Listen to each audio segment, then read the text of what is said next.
Hey everyone, welcome back to the Silly Points podcast. We're finally on YouTube, jumped from Anchor, but I'm here with Aakash, Rishi, and Aayush, and yeah, if everyone wants to say hi. Yeah. What's up, guys? I'm Rishi. I'm glad can see us now instead of just listening to our voices. I'm super hyped to convert our Silly Points podcast onto YouTube now. Yep. Hey guys, my name is Aayush. Very excited to be here. This is my first episode, so I'm just excited to talk about cricket and yeah, hope you guys enjoy it. Hey guys, my name's Aakash. I've been on a couple of the audio episodes, and I'm also really stoked that we're going to be on YouTube. Yeah. So for our first topic, we're just going to be talking about the second and third ODIs, England against India. Couple of solid games for both sides. England really took it away with the second one. Thought that chase was really out of reach for them, but they really pulled it off. Couple of good partnerships. Bairstow really stepping up. Again, it's just it's a big shock just seeing someone come from red ball cricket struggling, and then that transition into white ball cricket is it's pretty cool to see. But yeah, India pulling away in the third ODI. Good partnership or good knock from Sam Curran. But yeah, what are your guys' overall thoughts? And we'll go from there. Yeah. I guess I'll start off. So I think second ODI showed England's strength of playing on flat pitches in one-day cricket. They expect their bowlers to do tight enough to not to let the other team get away with a big enough score, as long as they limit it to below 350, and then their batting powerhouse comes out in full capacity. And Bairstow, Roy, Stokes played probably one of his best ODI knocks in a while. It's been a minute since we've seen him in full flow during this tour, but he really came through. Really showed the Indian spinners up, especially Krunal and Kuldeep. Krunal and Kuldeep were definitely had their figures completely dented by the end of that assault, and it showed why England's a ODI powerhouse, right? They were World Cup champions, obviously, for a reason, and that really showed it. But third ODI showed after India was challenged with their approach, they were obviously criticized for maybe batting a bit too conservatively and going for a 330 score when they could have easily got 370, 380. They changed their approach in the third ODI, despite losing early wickets. They had some solid innings from Pandya, Pant, backed up by the top order, which has always been consistent for India, and then they had the game in the bag. The bowling came through. Bhuvi's been amazing this series. My pick for player of the series, to be honest, for India. He's had an economy of 4 and 20 average in a series where all the bowlers going 6-7 over. That is easily the biggest plus of India this T20 ODI series, is the return of one of their biggest match winners, whose career you're getting a little bit worried about, not because of his form or ability, but more to do with his fitness and constant injuries. But yeah, despite a solid bowling performance from India, Sam Curran, he loves playing against India. He's done it so much against them already in his short career, and played one of the great ODI knocks for a number 8, the highest score ever by a number 8. I think joint with Chris Wilkes. They both got 95 not out together and nearly pulled off a chase, but luckily for India, the death bowling at the end, despite a lot of drop catches, the death bowling was good enough to restrict him, and Sam Curran lost partners, but salutes to the guy. That was a top class knock. Yeah, I think definitely what this series India should be very proud, I think, of winning this series. I know both teams had a couple of players missing for England. Archer isn't there. Morgan got injured. Root isn't there. But if you take a look at the Indian bowling lineup, it's very inexperienced. Bhuvaneshwar Kumar is pretty much the only one that's played a lot of cricket consistently. And Prasidh Krishna, he debuted this series. Kuldeep hasn't been in the best of form recently. Krunal Pandya is pretty new to the ODI scene. And Shardul Thakur, I mean, he's a good bowler. We all know he's a good bowler, but he can be, very leaky at times. So I think for India, this really does show the strength of the IPL. You have new guys coming in and instantly making an impact. The fact that they're able to beat the number 1 ODI team, I know it's in India, but the fact that they can beat the number 1 ODI team and put themselves in a good position. If Sam Curran hadn't scored those 95 runs, this would have been a really, really big win for England. I think those 95 runs did skew the match a bit more closer than it should have. But it was a very good bowling performance from India, from very inexperienced players as well. Yeah, I think as you mentioned, Rishi, the way India came back in the third ODI was pretty exciting to watch. The pitches were incredibly flat, and I think despite sticking to a more traditional template in the second ODI, I do feel like their bowling kind of let them down. For Krunal to go at like 12 and over, I think, as he did, I think 336 should have been defendable-ish, or at least England should not have won the second ODI by such a large margin with that many overs to spare. So I do think India, like, the fact that in the third ODI, knowing that their bowling was slightly, under strength, the fact that they were able to take that challenge up and score and bat aggressively bodes well for them as a side when their bowling gets back to full strength as well. Because then I think they could be, more comfortable setting targets of around, the low 300s. Yeah, I agree. There's always been that talk of India's openers are top three are too conservative, mainly because up to the 2019 World Cup, the middle order was never really set. Outside of MS Dhoni, they never really knew who their 4, 5, 6 was at all times. So the top order had to suck up more balls and be able to play the 40 overs. But right now, India's middle order is probably at its best since probably the 2011 World Cup era. They have obviously Shreyas Iyer unluckily is injured and he's out of the IPL. Very unfortunate for such a high quality player who played so well in the T20 series, but he's been batting well at number 4. Pandya has been excellent at 6. KL Rahul got back into form in this ODI series after a lean T20 run, but came back in full form, a century and a 50. And now Rishabh Pant. Rishabh Pant's had probably been the breakthrough player in the last 3 months after a poor IPL. He's just come back and really he's come back into the convo being probably the best wicketkeeper batsman in the world right now in all formats. And now there's a debate whether Pant should be in the ODI team, because obviously he was replacing for Shreyas Iyer, but now with at a full strength ODI team, who are you going to be picking at that 4-5 spot? I think one thing I said clear in the last podcast, this ODI series is definitely the least relevant part of this tour, obviously, because Test cricket is very important, and then there's a T20 World Cup. But this ODI series is always going to be a place for experimenting, and both teams are able to do that. A lot of the first choice bowlers were rested, and there were a lot of injuries. Obviously, Morgan and Sam Billings were injured, and India lost a couple players as well in Shreyas Iyer. But I think are a few questions that you have to look at for the Indian and English team that you can also be translated to the T20. My main question, which I was telling Suraj here before this podcast, who are India's 2 spinners in ODI cricket? We had this talk in the T20. They were going through a cycle around Rahul Chahar came and Chahal has come. They didn't give a single match to Chahal. They went back to Kuldeep, and poor guy's he's just not finding his feet anymore in international cricket. It seems I see a lot of comments of the Dhoni influence, Dhoni impact on Kuldeep, but you're an international bowler. You got to be good enough to also bowl. He's obviously struggled here. Krunal Pandya he's a Jadeja's replacement. He's not going to have a long role in the Indian team, so obviously Jadeja will slot back in. But who's that second spinner spot going to be for T20 and ODI cricket? Because I don't think India has any idea who that is right now. I think we sort of mentioned it we talked about this in the previous podcast as well, how Jadeja is probably going to slot in because he's both the batting and bowling side. That's pretty standard for everyone's team, whoever they're going in with. But that second slot, I feel it's up to Chahal and Sundar, really, in T20 at least. They didn't play Sundar in this ODI series, which was kind of interesting. Probably because they just wanted to give experience to the newer players, just get their debuts in for the ODI matches. But yeah, I think that's going to be a pretty interesting conversation. We were also looking at, again, Ashwin. It's not going to happen, but I think he's if he does well in the IPL at least, which he did last season, and he continues his form, there could be a case for him to join these squads. But yeah, ODI is not really that relevant right now, so I think there's time for the spinner to be found.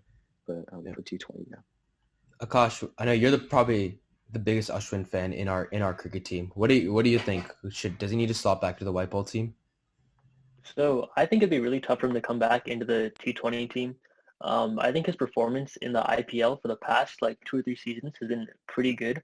Maybe not as economical as Washington Sundar, but definitely I think good enough to merit a spot in the T20 lineup. But if he wasn't picked for this 5-match series, then I don't see a World T20 squad either. I just don't think there's enough time, and I don't see why they would upset the group that they have now, with Sundar being their prime spinner, unless he has a really bad IPL. I thought it was quite interesting that Kohli came out and said that there isn't room for Ashwin because Sundar is fulfills the same duty as him. I'm not sure if that's totally accurate. I feel like Sundar is a more limited T20 bowler. I think if he gets found out in the IPL, I think when he first came onto the scene, he was I guess the pace he bowled at and him bowling in the power play was tougher for the batsman to counter.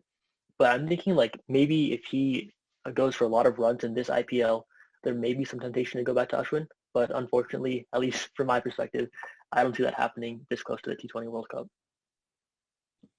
Yeah, I think after the 27 Champions Trophy, that one match where both Jadeja and Ashwin really just got hammered, I think by Pakistan in the final. I think India, made the move that they want to definitely play a wrist spinner. And I think the issue with bringing Ashwin back is if you play Jadeja, it's very hard to also fit in Ashwin and Chahal unless you're playing in a very, spinning wicket. So I think Jadeja offers a lot in terms of his fielding, his bowling, and his batting. So I do think he's going to slot right back in once, he's fit and ready to go. So for me, that makes it hard for Ashwin to fit in. I mean, Ashwin, unless he elevates something with the bat or, he gets more, I guess, wicket taking. In test matches, he's always been very aggressive and able to take those wickets. But for ODI cricket, I see him oftentimes playing a more of a restrictive role like Jadeja. He doesn't go for the wickets. He's just trying to restrict batsmen. So I think if India do stick with Chahal and Jadeja, it's going to be hard for Ashwin to slot back in.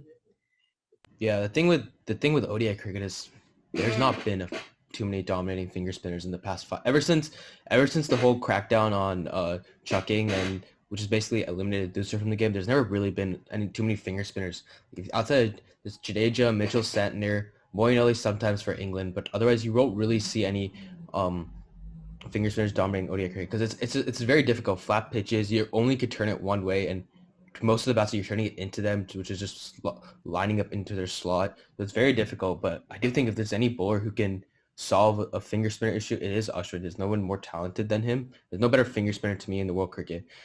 And yeah, Ashwin and Jadeja, the only way Ashwin can play is if he replaces Chahal. India did make a good decision in 2017 to go for Kuldeep and Chahal, and for 2 years they had a lot of success all around the world in Australia, South Africa, at all types and types of conditions. And up till the World Cup, it was up till that England match that they were separated. And the thing with Chahal is it's just the Chahal and Kuldeep are just both very inconsistent at the moment. But maybe you have to just acknowledge that this is a batting format, ODI and T20 cricket. Maybe you just have to accept that they will get smashed from time to time, but they are wicket takers. They are going to be better wicket taking bowlers than Ashwin and Jadeja. I think Kuldeep is lacking on confidence though, and can't blame him completely. He was like one of the only players in the original squad to Australia that didn't get a single match. Got no opportunities in any of the series except for like one ODI, I think, against Australia. After India had already lost the series. So his confidence is definitely down, and he's not had a couple good IPLs either. He's not even a first pick for KKR because Varun Chakravarti seems to be slotting ahead of him, who is another bowler who might also come into contention because he only was not picked for a T20 series because of fitness issues, I believe. But if he has a solid IPL, he could also fit in. He's like a dark horse option I'm thinking of right now because he's got mystery about him, and that mystery is most likely not going to be found out yet unless he has a really poor IPL. But yeah, we can move on from the spinners topic here. Well, I think what India will find confidence in at least is if Chahal does go for runs, Hardik really has stepped up his bowling. I think that's what we've seen in this overall series. Beautiful death bowling, honestly, in the last ODI. In the second ODI, he wasn't bowled at all, and that must have contributed to England's success in the chase, honestly. But in that third ODI, I think the 19th over, crucial over, he went for 5 runs. 4 from Bhuvi and then 6 from not doing the last over. So yeah, I think having that backup or even main bowler, honestly, at this point from Hardik, they can always slot him in instead of Chahal or Kuldeep if they end up going for runs in the T20 and ODI format. But I think that's a big success from this series overall. Yeah, Hardik Pandya, I mean, his return with the ball is he's not lost any of his old magic yet so far that he's always had. He's always been a wicket taker, and the best part about him, he's a little less expensive now, a lot tighter. You know, we're used to Pandya going for a lot of runs, but at least he gets a wicket or two. But now it seems like he's added another dimension. He's becoming one of the best all-rounders in world cricket. So I want to move on from the spinners topic. I'm gonna move to England. Just like India, I think England were completely fine with their batting. Most of their batsmen got runs in the ODI and T20 series, which is no surprise. They're all some of the best one-day batsmen in the world. I still, just like in T20 series, I still think they have a problem with their pace bowling. Unlike India, whose pacers seem to have done well, but their spinners are struggling, England's spinners did pretty decently in the series. Rashid and Moeen were They got wickets. They were a bit expensive at times, but they still show that they're one of the best spin pairs in this format. But I don't think England's still figured out who their best pacers are after Archer and Wood. Archer was obviously injured. Wood had a good series, but Tom Curran was expensive. Reece Topley did not do too much, even though this was his first series in a long time. Sam Curran with the ball was not extremely effective. What do you guys think about England's pace options? And obviously, we have to count that Chris Wilkes was not picked for this series because he's still in England right now. I think England have always had an issue of not enough depth. If you look at the test match team, it's Anderson and Broad, and then after that, well, now we have Archer too. But apart from those three, there's not a lot of depth. They don't know who their other bowlers are going to be. Mark Wood can play a few games. Chris Wilkes is there, but if you take out Anderson and Broad, they don't have people that can fill those roles instantaneously. And I think for ODI cricket, it's almost coming to the same place. The last 4 or 5 years, they've basically just shuffled bowlers around. There hasn't been like one mainstay that you can look to and say, yep, he's our number one pace bowler in ODI cricket. I think Chris Wilkes does a decent job, but I don't think he's an opening bowler. They tried David Willey for a while, but he was expensive. Sam Curran, to me, I don't think he's a good opening bowler. He does swing the ball, but I don't think he has enough pace to where, he can really trouble opening batsmen. So I do think England need to figure out who's going to partner Jofra Archer and Mark Wood at the top because they don't have the depth right now. Aayush, I think what I agree with most of what you said, but Yeah. what you just said is pretty much why people say Chris Wilkes is one of the most underrated cricketers in the world. I think he's a really good new ball bowler. He was their leading bowler in the World Cup with the new ball, got wickets in the final and semi-final, and then he has a better home average than Anderson and Broad in the last 5 years. And I if there's one thing, my issue with Chris Wilkes is his bowling overseas. If that's what you're talking about, I completely agree there. But when Anderson and Broad retire, he'll be good enough to take the new ball in English conditions. But everything else, yeah, I agree on. I don't know if I agree on the depth, but I do think the backup bowler outside of right now Archer, Wood, and Wilkes not even a contender for T20, and that's the more important for right now. I don't like the England's option now. Chris Jordan, Tom Curran. I don't like Sam Curran's bowling this series either. And Reece Topley was not too effective. They're just not. They're lacking the middle overs bowling more. That not just the new ball. I know you talked a lot about that, but the middle overs to the asset that a player like Liam Plunkett brought for them during that 2015 to 2019 period. Yeah, I was about to say Liam Plunkett was a supremely good bowler in the middle overs for England. I think he's 36 now, right? Maybe 34. So he's probably done. Yeah, he's done. Yeah, unfortunately for him. But yeah, I think based off how Sam Curran goes in the IPL on Indian pitches, we'll get a better idea of what role he can play. I think for CSK, he's probably going to bat around 7 and also probably take the new ball, bowl in the power play, at least one over potentially. So I think he could be a fifth bowler option for England in T20s. Probably add a little bit of depth. Yeah, as Rishi said, the middle overs are the issue because I think what Rashid brings is he showed he was able to, at least in the T20 matches, he was able to bowl in the power play, which can relieve the pressure, especially in the death overs. You can have Archer and Wood have more overs towards the end where they can take those like 16 onwards overs. Because Rashid, correct me if I'm wrong, he bowled like the 4th over and then the 6th over, and like from that. But I think that'll relieve the pressure. But yeah, middle overs, it's going to have to be where Chris Jordan, I don't think really have another option. And Stokes is going to have to step it up. His bowling was subpar this entire series. But yeah, I think Stokes has proven in the past at least to be a decent bowler. He doesn't go for that many runs.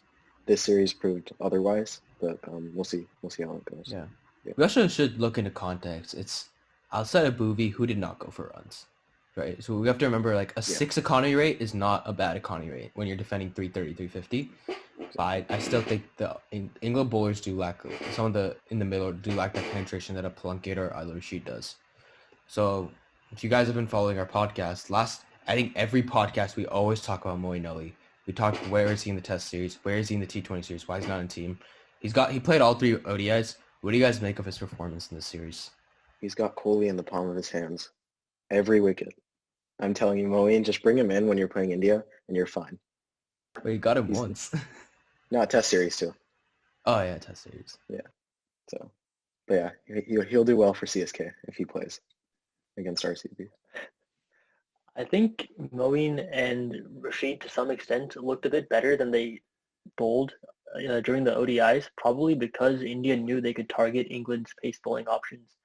And I think specifically in the second one, they just kind of, played Moeen and Rashid out so they could like have wickets in hand, following a traditional 50 overs batting format. Um, so I think Moeen I think his figures were probably flattering, at least in the second ODI. Um, he could have been attacked a bit more. I don't think he bowled that, exceptionally. But I think he feeds off like he plays better when when he's confident.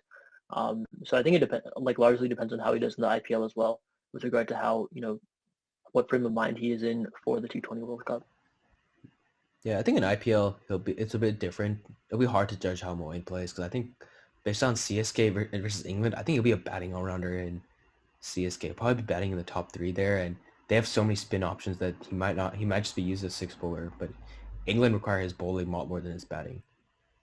Aayush, what do you think about Moeen Ali's performances?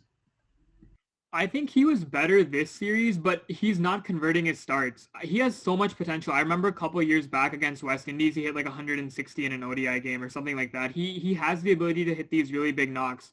But I think since the 2017 Ashes, where he just could not score runs at all in Australia, he just has lost a lot of his confidence. I think England have to really just tell him, his role in the team. In the last 5-6 years, he's played so many different positions. 2015 World Cup, he opened with Ian Bell. He opened the batting. Then I think a couple of games, they moved him down to the middle order. And then now he bats 6, 7, 8, pretty low. So I think for England, it's very important if they're going to trust him, if they're backing him to do well, they need to just tell him what his role is in the team. Otherwise he's not going to be able to play freely. If he doesn't know what his role is in the team, some days maybe he's going to be batting slow. Other days he's going to try to hit the ball from, the very first ball. He has potential. I think he's done decent this series, but he needs to start taking them home.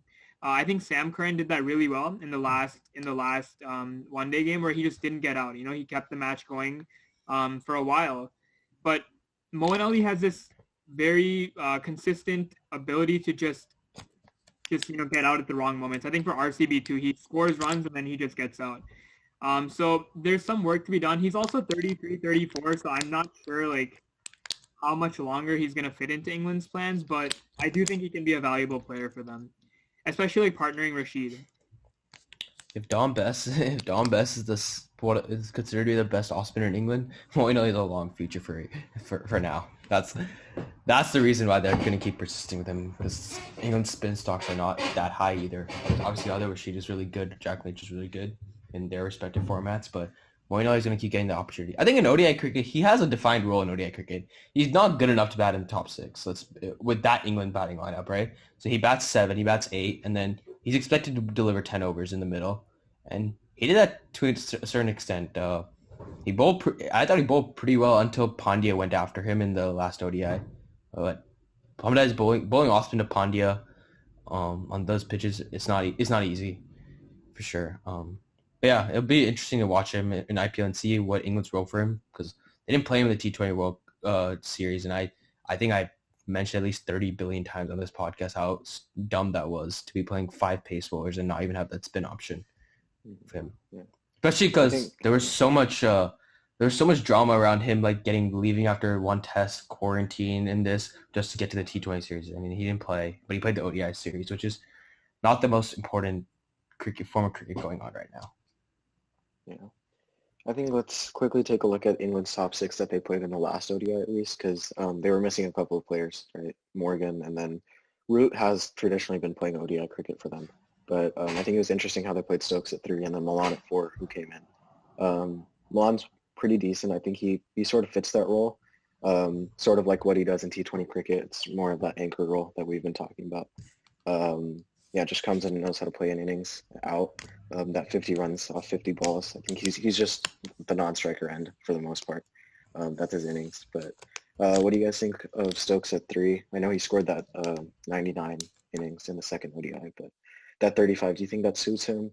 How long do you think he'll be running with that role?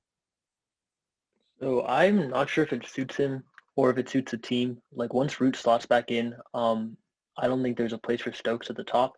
His 99 was a fantastic knock, but I think he started pretty slowly, and at the beginning, well, throughout the whole innings, he had a lot of boundaries, didn't rotate the strike as much in comparison. And I think having someone like Root who's going to give you like 30 off 30, like, with no, like minimal risks, nothing like that, is pretty invaluable. Like you need someone like that, like a Kohli in your top order. But Stokes' explosiveness was fantastic to watch. And I think potentially like when Root, Morgan, and Billings. Well, whether Billings makes the final team is up for debate. But It's always Root. Yeah, it's always Root, Morgan, Stokes. No, Root, Morgan, Stokes, Butler, and then Ali. Billings always comes in whenever Stokes is rested. That's how it's always been. So he's probably not going to, be in England's final or, best ODI 11 for the foreseeable future then. Yeah. So I do see Stokes dropping down a couple spots then. Yeah. There's a lot of T20 series too. Everyone says Stokes is go up the order, but nobody says how is he going to go up the order. Like, you're not dropping. A lot of these players are averaging 50 plus. They've been their best players in that position.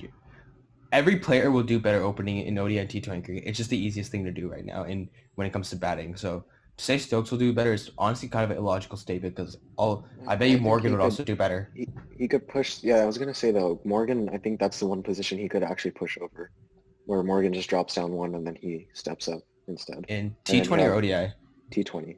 So you have Stokes, Morgan, then Butler. Because Stokes either goes big or just ends up going home. That's it. You said T20, right? Because Butler will be opening. Yeah, Butler will be opening. Oh, sorry. But yeah, true. Yeah. As well. Yeah, I wouldn't. Yeah, ODI cricket, there's no reason to change a World Cup winning team. But yeah, T20, they could definitely experiment between Stokes and Morgan. Morgan's too good at number 4 in one-day cricket at least. I wouldn't touch him there. Yeah, and I think the most important thing that Root adds at number 3 is England are very dependent on how their top 2 play. So if Bairstow and Roy get you off to a good start, England are generally going to be winning games. I think they really choked the first one. That should not have been a loss for them. I think they were, at least 140 runs in 15 overs. So, that's totally on them. But 9 out of 10 times when Bairstow and, Roy are off to a flyer, England do really, really well. I think the issue with Stokes at 3 is if there are a couple of early wickets, like we saw in the last OEI with Roy and Bairstow getting out early, England needs somebody at 3 who can just churn runs. Kane Williamson does it for New Zealand. Kohli does it for India. You need somebody who can just stay there, take up some balls, but, just relieve the pressure off the team. Root, I'd say, is the one player in this England team that's not the, go out and hit every single ball. He's more of a run accumulator, and I think that's very important to have in ODI cricket. For those days, when the bowling team does get your top 2 out early, it's so important to just stay there, and not let that collapse happen. So I do think, I agree with you guys that Stokes is probably best suited for, I'd say, 5. Having Morgan at 4, he's a very good number 4 batsman.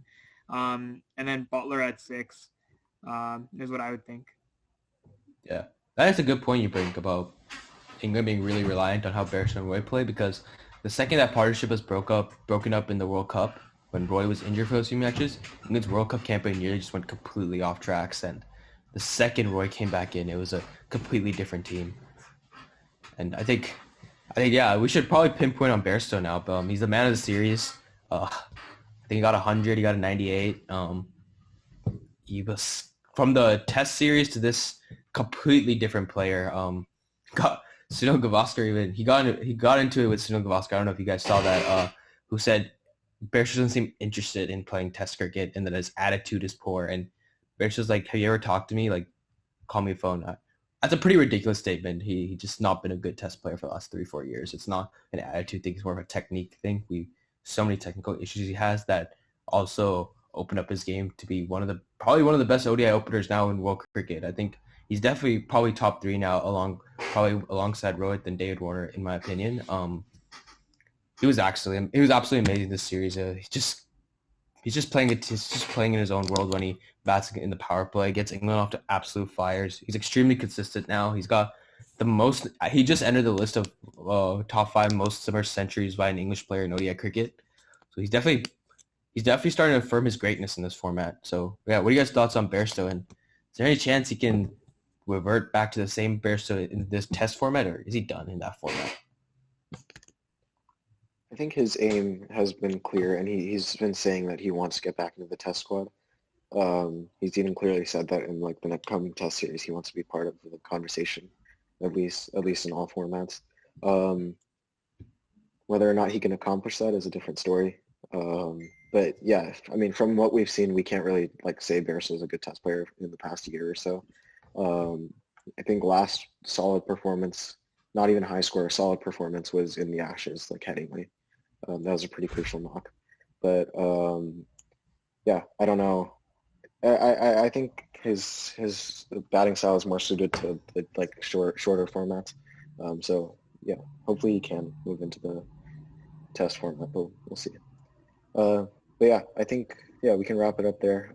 Pretty solid conversation. Let us know your thoughts in the comments. Go ahead and subscribe if you guys can. Share it with everyone, and yeah, hope you enjoyed.